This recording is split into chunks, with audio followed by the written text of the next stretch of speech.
So will the Arab League announcement kickstart the Middle East peace process? For more on that, we're joined once again by Daniel Levy, a former advisor to the Israeli government and now the co-director of the Middle East Task Force of the New America Foundation. Thank you very much for joining us from Washington. Thank you, Daljit. So, Daniel, how significant is it that the Arab League gave the Palestinians a green light to enter into these indirect peace negotiations with Israel? Well, if one reads the text, it's a rather begrudging green light. They're saying, we'll give it a try, only for 4 months. I think what has happened is that the Palestinian leadership said, we will return to talks if someone can give us some satisfaction that this is going to be serious this time around. So they asked for a comprehensive settlement freeze. They didn't get it. They asked for terms of reference, a timetable, to resume negotiations where they left off. They didn't get any of those things.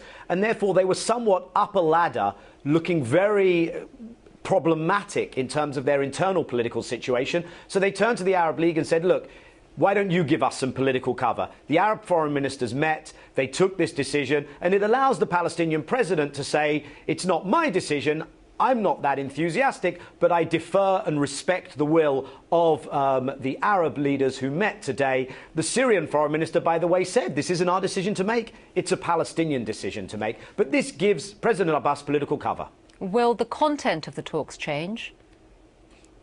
Well, so far, Senator Mitchell has been going between the parties, almost conducting proximity talks, but the focus has been, how do we begin talks? Talks about talks. From here on, the assumption is that Senator Mitchell will now focus on the substance of what needs to be discussed between Israelis and Palestinians, talking perhaps at first about security and territory, later on moving on to the other issues. That's what should change now with Senator Mitchell. Well, Vice President Biden is going to be visiting the region next week. What role can he play to bring the two sides together and to iron out some of the issues that you've been describing? My sense, Daljit, is that Vice President Biden will not want to get deeply enmeshed in this. His visit was announced before this latest development. He will look at this issue, but he'll look at broader regional questions as well, notably Iran. This is going to be something where Senator Mitchell continues to take the lead role.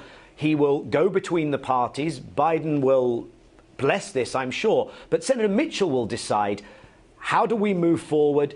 What happens if the talks get stuck? Is there a plan B when America asked for a settlement freeze and Israel said no, there was no plan B? Will America present its own ideas and put those forward? Those are the things to look out for in the coming months, and it's going to be Mitchell-driven for now. And just very briefly, your sense of what is the best that we can expect? Well, because these are indirect negotiations, I think that might actually be a blessing. It means Israelis and Palestinians don't have to sit together. They're not subject to any new provocation. Mitchell can define the terms of the talks in his separate talks with Israelis and Palestinians. The best thing would be, A, to keep them going, and B, at some stage, for America probably to suggest some bridging ideas. All right, Daniel Levy, thank you. Thank you.